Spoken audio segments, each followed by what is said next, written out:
Okay, that's now a fact. All right, ham warmers are done. You know, I think something that a lot of people have a misconception about, at least with SFOP, is that he's like super aggressive, right? Because he's pretty passive and neutral. And I think against Hamlin, that's pretty interesting because Hamlin is also very, very passive and neutral in general with his playstyle.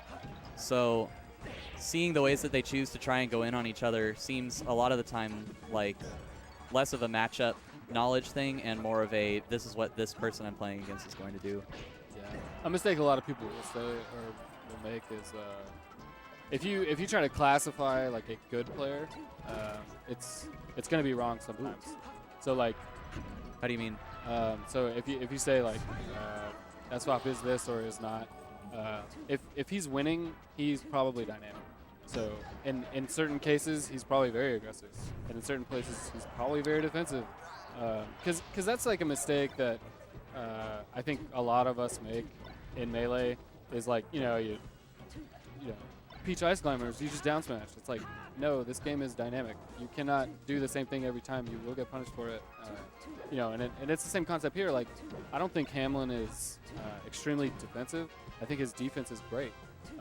But, you know, like, he's essentially like mainly going for full jump, forward air, jab jab, or full jump on platform, charge needles, shield drop. You know, it's like he has a game plan, and it's not like what is he supposed to do? Yeah. You know.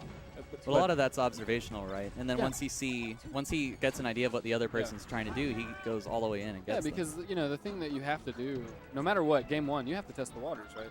You have to say like, all right, this is my approach. Does it work? If it did work, yeah, that was really cool. I like moments like those, little standoffs, you know. Standoffs are really cool. Yeah. It's kind of like, it's almost like they're both scared of each other, but they both don't fear each other at all. Yeah, and they're just like, I just don't want to be the idiot. Yeah, definitely. Yeah.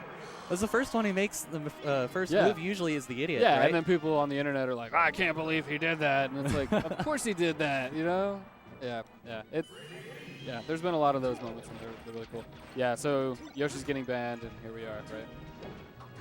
Yeah. I think this is how their map picks usually go. I think it is. You think Sheik is like particularly good on this one? Like, why wouldn't he want to go to something like Dreamland? I think it's just kill damage. So at lower percents, you. Oh my gosh. I don't think he knew he didn't have a jump. But yeah, so it's just. Oh my gosh. You know, because your kill setups are what, like up throw, up air, shine, wave dash, up air, or up smash. And those just are more effective on stages where you kill her earlier. And you don't want to live in forever. Not to say like the neutral is, you know, any advantage you get in neutral has to make up that you're killing them at 12 damage earlier or whatever. Yeah, and that matters sometimes. Yeah, it does matter. Yeah, it's, you know, you can see her die at 89. Like, it's crazy, you know, and that's why Yoshi's gets banned. It's like, that was a super good ledge grab. Yeah. He saw that he didn't have a double jump, just grabbed the ledge. Yeah, and Hamlin's really good at mixing up the way it all looks too. And Sheik is in general.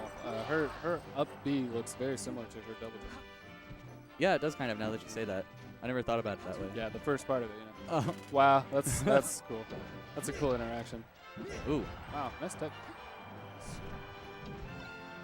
Yeah, I'm not sure about that forward air there.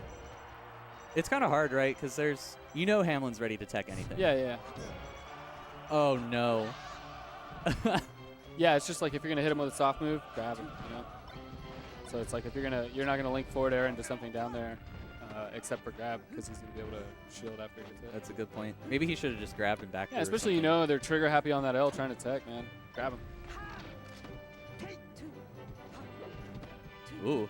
Yeah, man, up to so much coverage on those platforms, like the safest coverage. Especially if you're not facing towards her in your shield. I think SFOP should go back and watch this set and ask himself what he was drilling when he just got dash attack like that. Because one thing, like when you're first kind of getting used to everything and in tournaments and stuff, it's like you get excited because you can do all this crazy stuff, right? It's like, man, Melee's awesome, tech skill's awesome. I have awesome tech skill. I must do it all the time. But you know, as you do it more and as you learn more about the game, you should be noticing that if I'm just doing tech skill for the sake of doing tech skill, often I find myself being punished for it. So you think SFOP might be pressing too many buttons? It's yeah. I don't want to like meme on him or anything because in that scenario, he may have legitimately had a reason to do that. Of course. That drill. You know what I mean? And I don't know what he was thinking, so I can't say, hey, do this or do that. But I think if he goes back and watches it, that may be something to look out for. Is to say like, am I just doing tech skill just to do it? If that was intentional, he's a god. Okay. Oh, he just gets up. All right. Dang. I hate to see that. Yeah.